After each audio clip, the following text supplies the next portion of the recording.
sin meternos en toda la teoría del análisis estadístico, sino qué herramientas tú como asesor pudieras tener a la mano para hacer mejor tu chamba, ¿no? O sea, que para no andar perdiendo a los residentes, qué pasos deberían de seguir, y que no sufran también en el proceso. ¿Qué es lo primero que yo te sugeriría? Que ubiques bien con quién estás trabajando.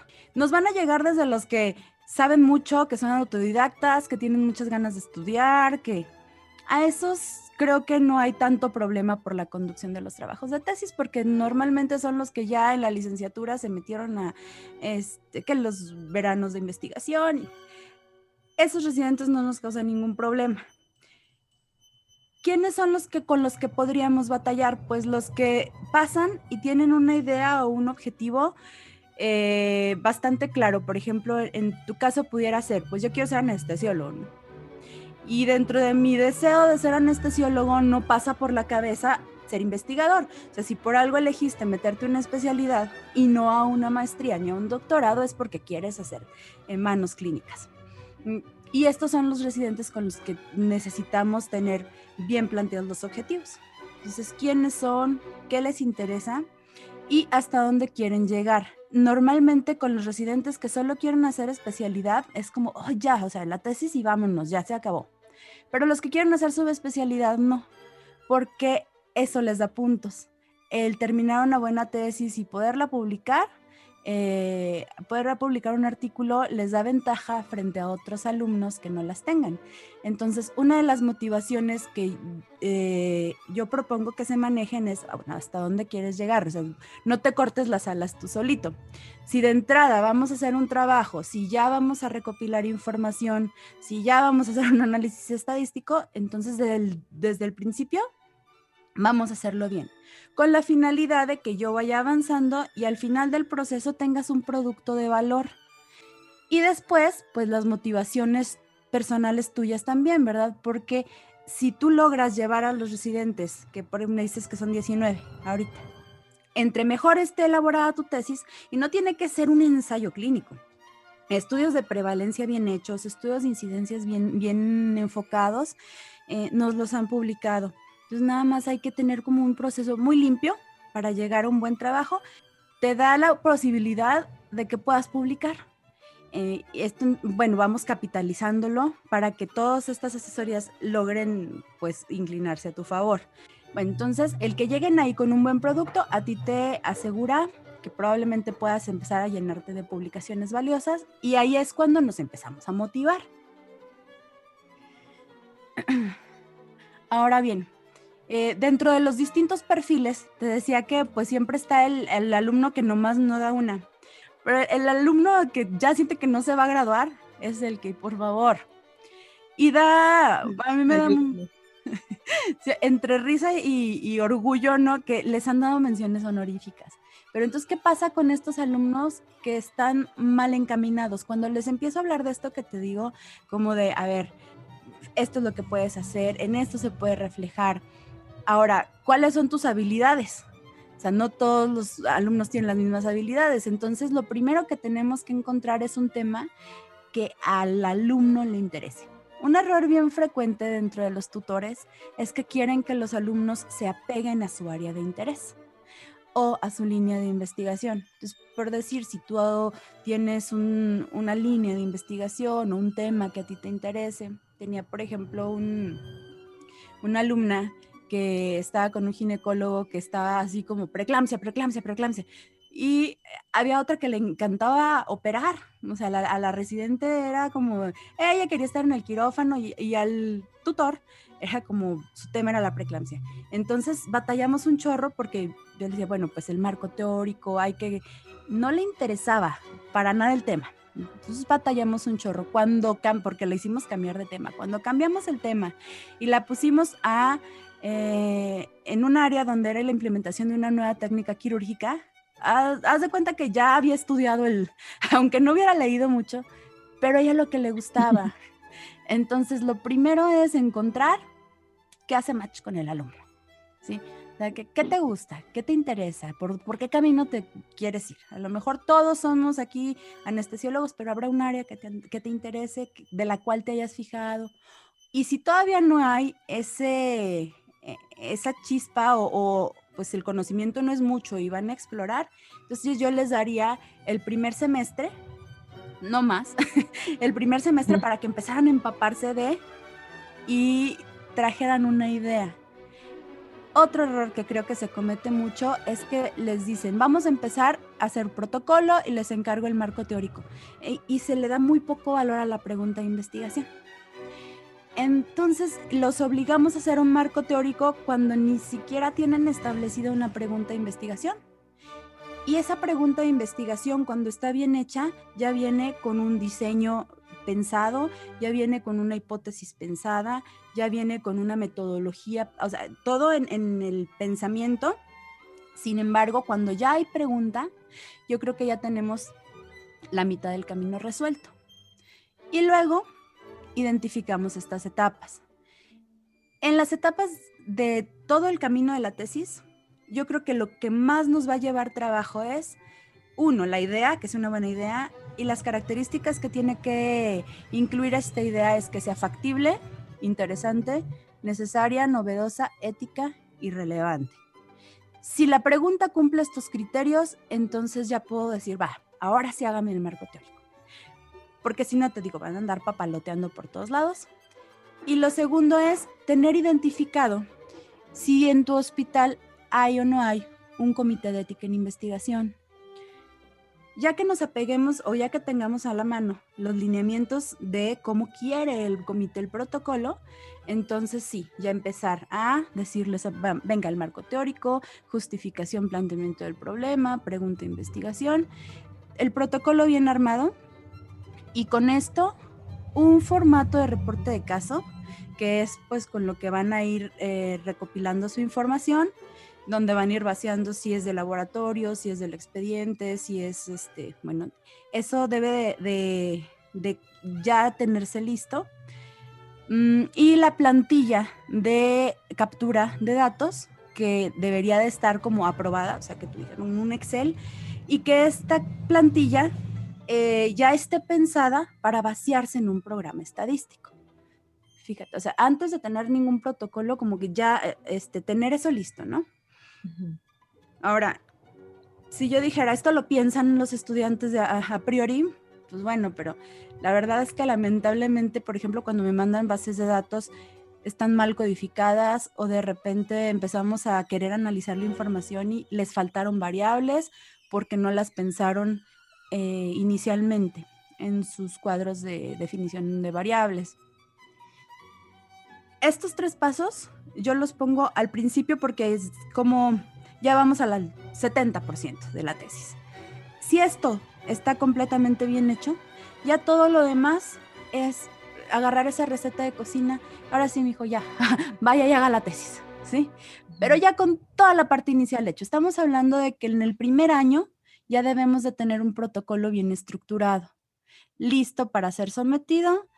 Y tomando en cuenta que los comités de investigación se van a tardar 2 meses, en más o menos, en el mejor de los casos, en darnos la aprobación del protocolo, ¿tá?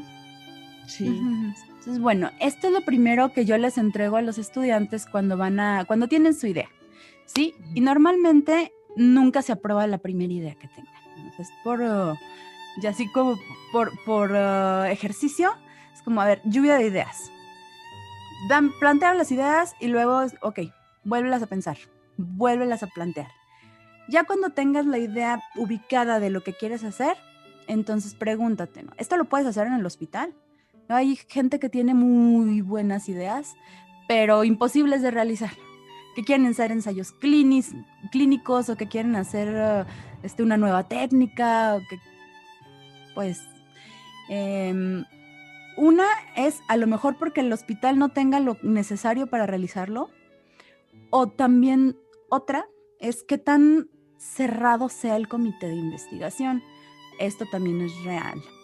Fíjate, el año pasado metimos un proyecto de una residente que quería hacer una técnica quirúrgica nueva para atender acretismo placentario. Pero en ese hospital no tienen la experiencia de hacer ensayos clínicos, son de esos hospitales tradicionales donde aquí puros ensayos documentales en el expediente, retrospectivos o aplicar encuestas, así lo más sencillito, y observacionales, porque el comité no quiere meterse en broncas. Entonces cuando la doctora lo presenta, le ponen unos argumentos súper absurdos de por qué no aprueban el trabajo, y al final, después de muchas correcciones que nos llevaron casi un año, el argumento del comité fue: es que no hay experiencia en el hospital con este tipo de estudios y primero necesitan hacer uno de prevalencias para ver si es problema o no el acretismo placentario. Yo, pues, ¿cómo no va a ser problema? Que yo sepa si es problema el acretismo placentario. Pero lo que pasa es que el comité tiene años que no se renueva, pero bueno, ya lo conocemos.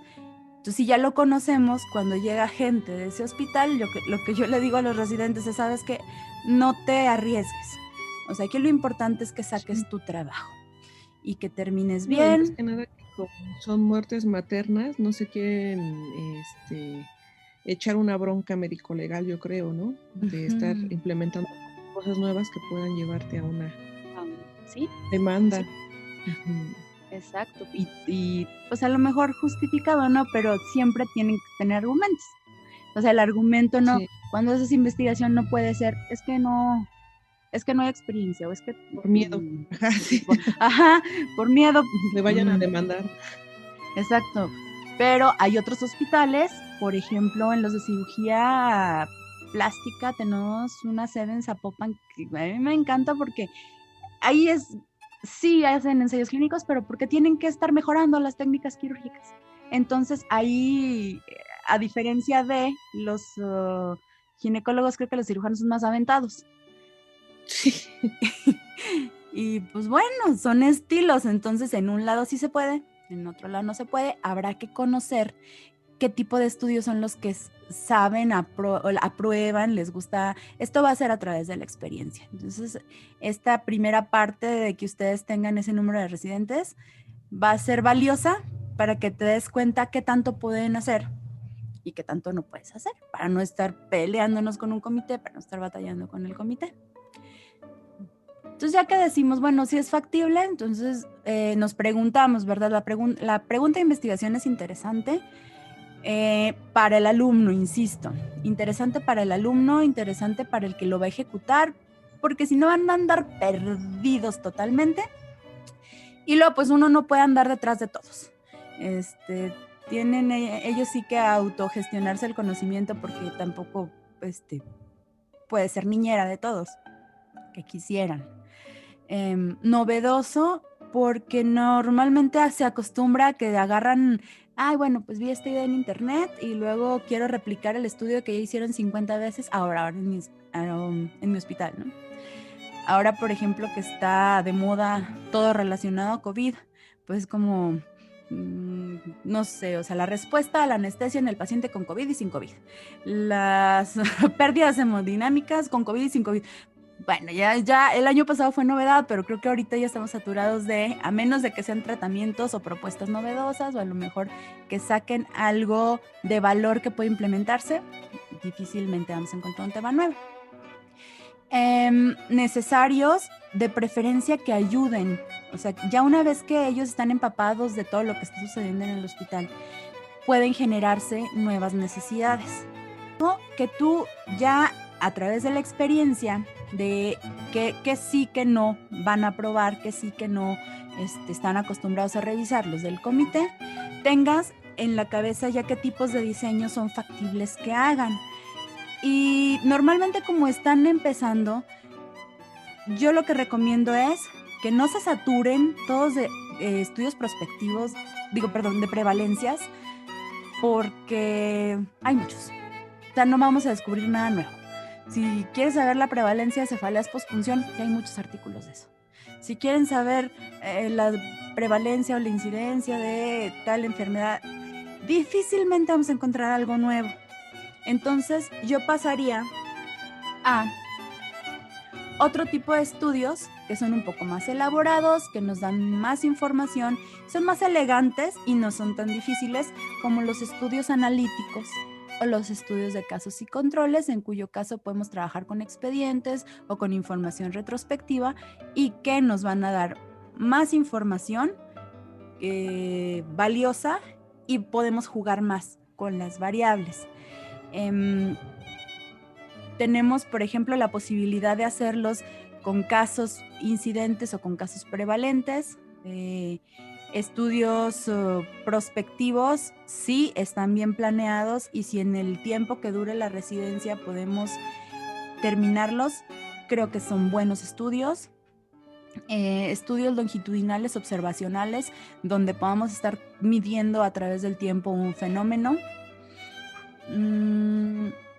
Ecológicos no, porque difícilmente se hacen cargo de poblaciones completas.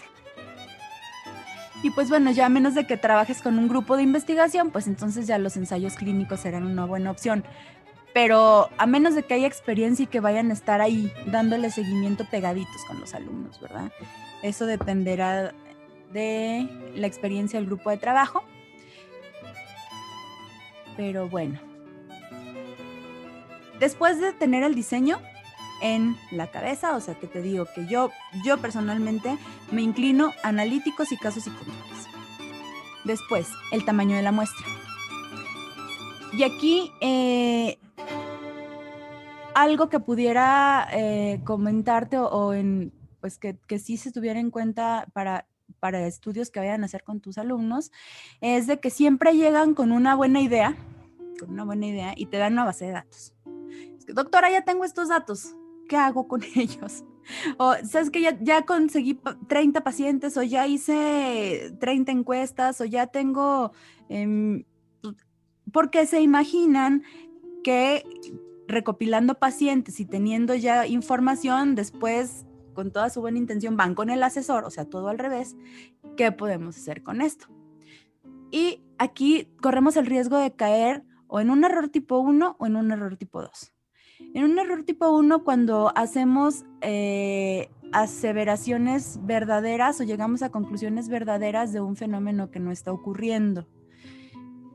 Como, por ejemplo, pues todos los charlatanes que andan promocionando el dióxido de cloro, ¿no?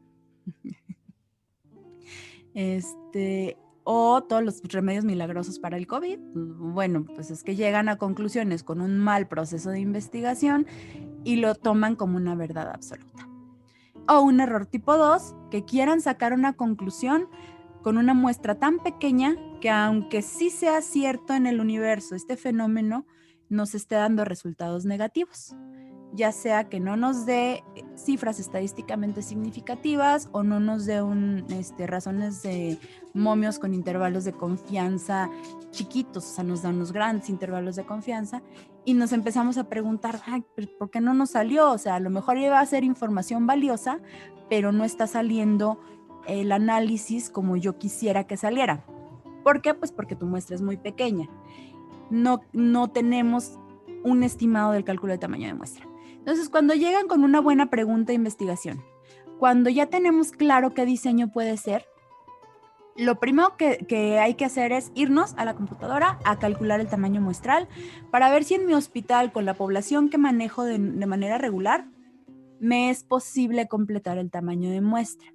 Eso también va a dictar por dónde se va a ir tu diseño, ¿verdad? A lo mejor tú quieres hacer un estudio, pasa mucho, por ejemplo, con los de genética, de genotipos, ¿no? Frecuencias de polimorfismos o que dan una mejor respuesta a un tratamiento u otro, pero estos estudios tienen que incluir cientos o miles de personas.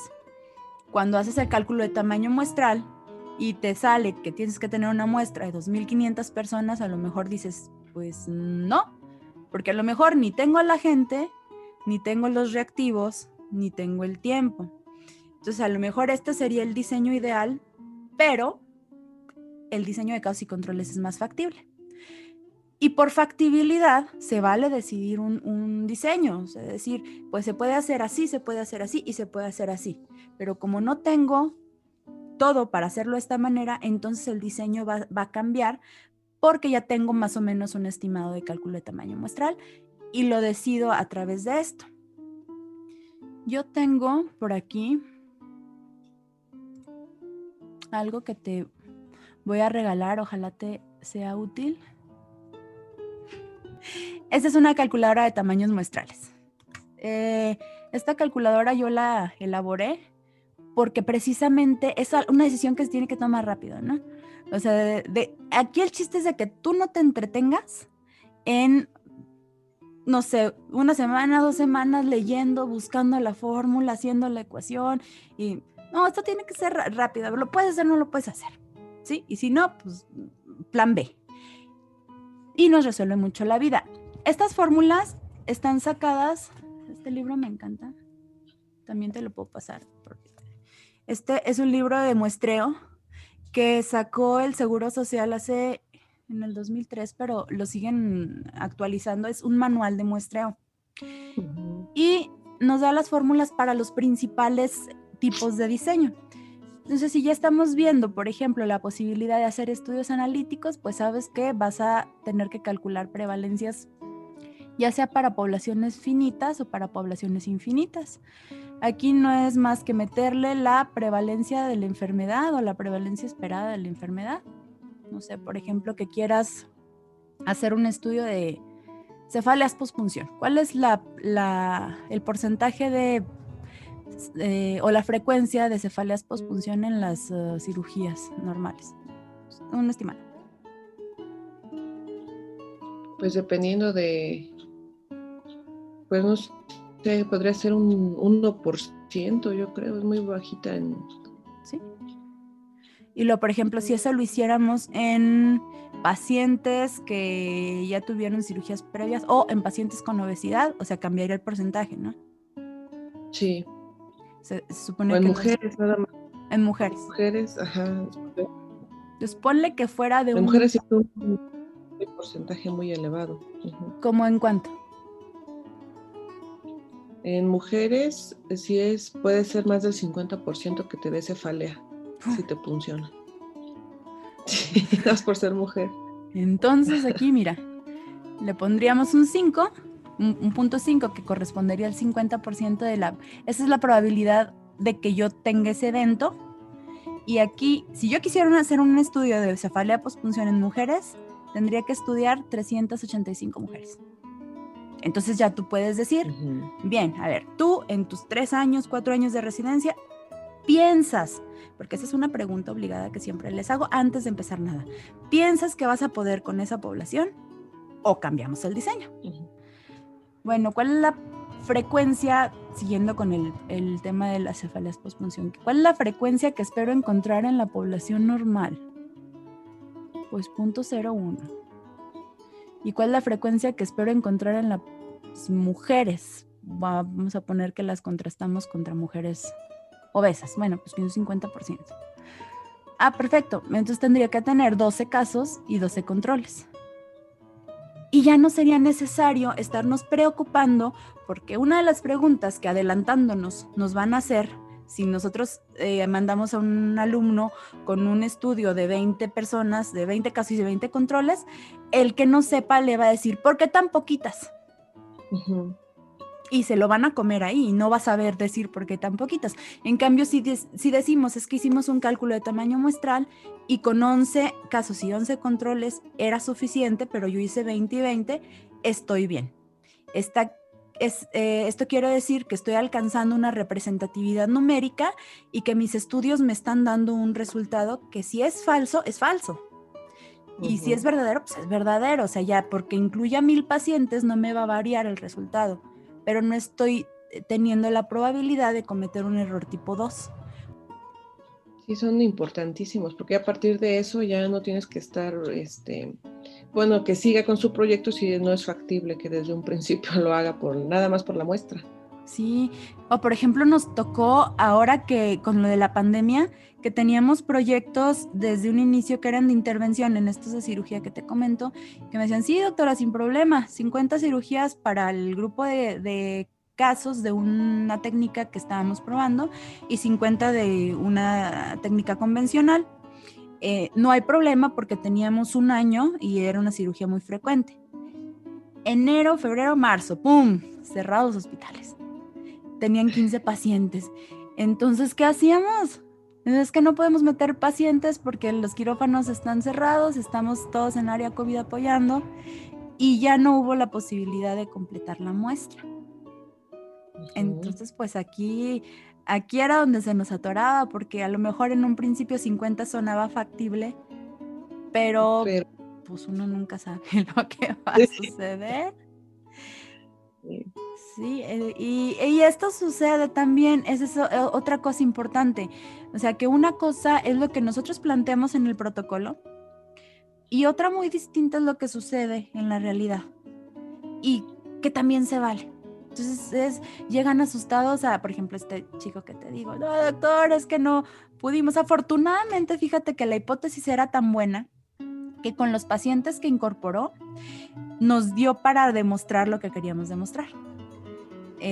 Fue demasiado robusto pues la diferencia de un grupo contra el otro. Entonces también digo, se vale, nada más que en la tesis debemos de poner qué sucedió, por qué no completamos la N, cómo están nuestros resultados preliminares y cuál es la propuesta. ¿Sí? Aquí no es de que todo tenga que salir perfecto. Es más, yo dudo de una tesis que me entreguen y que todo esté de librito. Ay, sí, qué casualidad que todo te salió bien. Porque no es cierto. Sí, porque no es cierto, porque el error humano existe, porque de repente la gente es tan heterogénea que tú te imaginas que va a pasar una cosa y se van comportando de manera distinta a los pacientes. Y esto es lo bonito de la investigación, que tú puedas darte cuenta que a lo mejor en tu población no está sucediendo lo que dice la literatura que debe de suceder. Risas y los jalas y a veces sí les digo, y te voy a hablar feo cuando hacemos coaching, porque también les doy sesiones de coaching antes de que presenten sus exámenes. Es como, a ver, me voy a meter mi papel y voy a hacer tu sinodal, ¿no? Y no te voy a hablar bonito y te voy a poner una arrastrada, pero prefiero ponértela yo a que te la vayan a poner en el hospital. Entonces hacemos este ejercicio de coaching y esto. Ya cuando llegan a presentar el examen, felices, pero sobre aviso, ¿verdad?